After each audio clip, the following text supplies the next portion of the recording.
Calaroga Shark Media.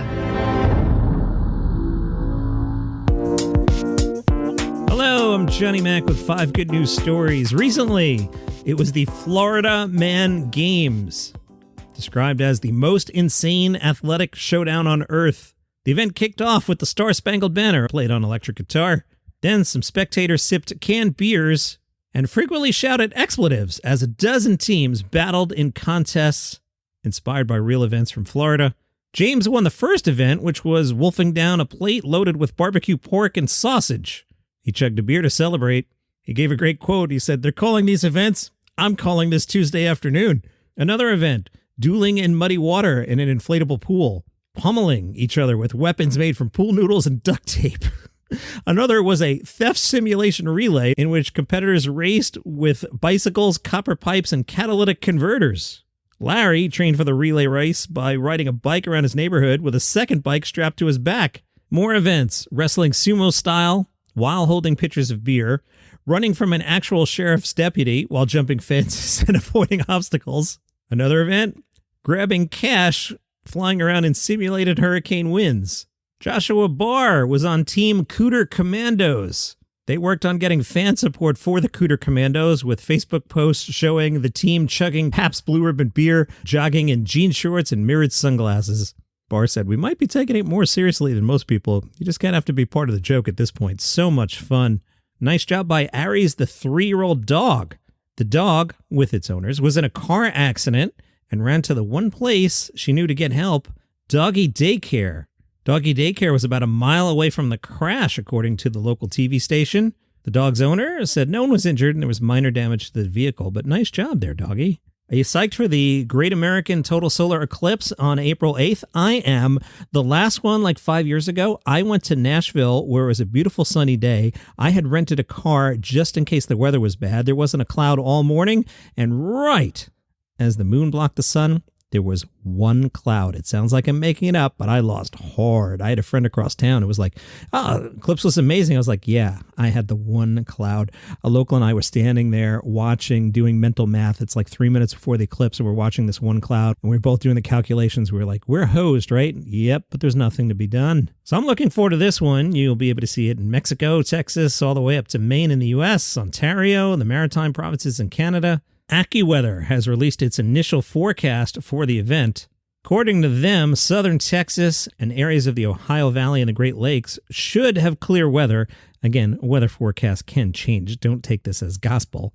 With the Northeast, where I am, facing the highest risk of cloudy conditions, that would make me so sad. AccuWeather tells us there's a good possibility the cold front will be moving across central and eastern U.S. near the time of the eclipse. That could influence cloud coverage. I'm getting up that morning and I'm driving 8 hours in some direction. I'm on a mission to see this thing. Good news in New England. A survey team sighted a gray whale off the New England coast recently.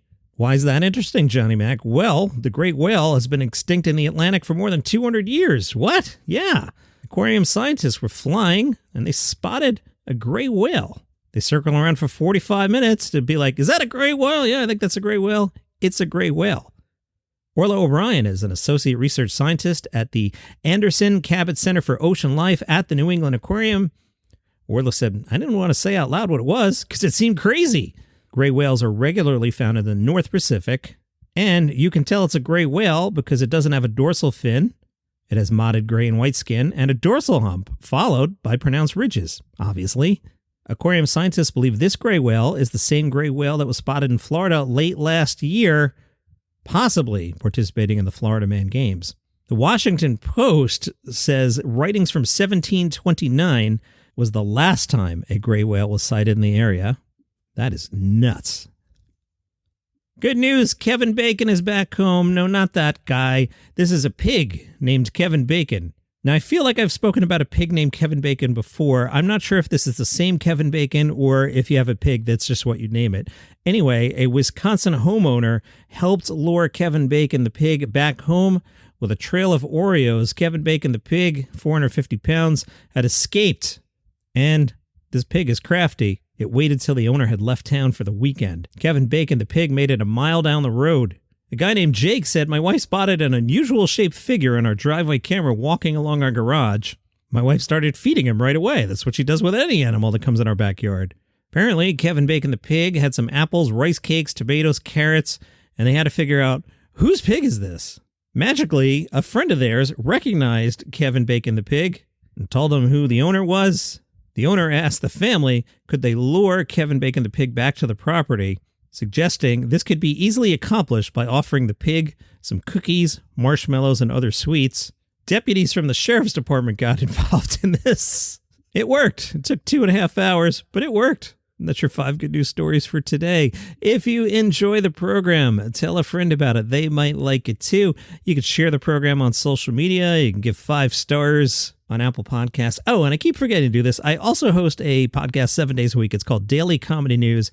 Vibe's kind of similar to this. I keep it clean, but we talk about what the stand-up comedians are up to. Give it a shot. It's probably more interesting than you think. You might be like, I don't care about stand-up comedy. It's more of a vibe. You'll see. Check it out. Daily Comedy News, wherever you get your shows. You have an awesome weekend. Catch you on Monday.